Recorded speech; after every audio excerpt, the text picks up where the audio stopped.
If you haven't been in the web novel scene, you might not have heard about Shadow Slave, and it's probably one of the best stories you've never heard of. It's a web novel, obviously, which means new chapters get released every day, but it's set in a post-apocalyptic dystopian future on Earth.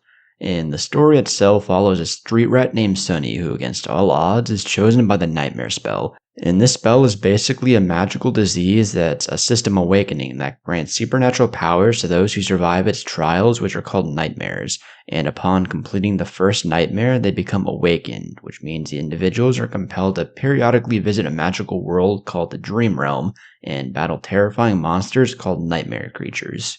And those who survive these encounters with these nightmare creatures and fight and kill them gain even more special powers and get even stronger.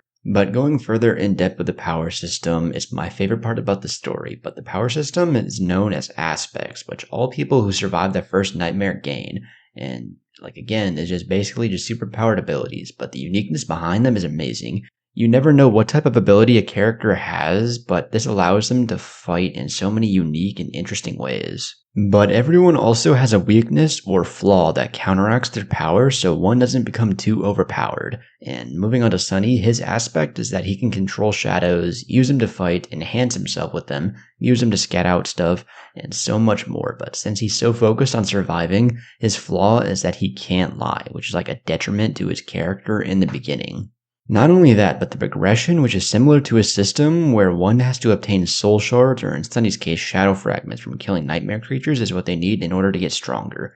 There's more to the power system though, like the soul itself, soul essence, soul cores, memories, which are basically anything like armor or weapons, echoes, which can be monsters that characters have killed, but after they die, they go on to fight for the character, but also true names and just so much more. But moving on to Sunny himself, he's described as a cynical, disillusioned young man with a grim outlook, but also possessing a sense of humor and a strong will to survive and thrive. Bro is basically a cockroach. But that's what makes his journey so awesome to see, because he goes from just caring about only surviving to caring about others around him. But the story itself is characterized as a cultivation/lit RPG mashup, and it maintains a grim, dark vibe throughout, with a believable and realistic world if you think about it, and feels like Souls games, similar to like Elden Ring or Dark Souls. Can't forget about the side characters who are all amazing, even if the story focuses more on Sunny and his journey, but the imaginative element of the nightmare creatures, godly descriptions of the dream realm and other locations, and the crazy fight scenes just make this such an entertaining and fun read.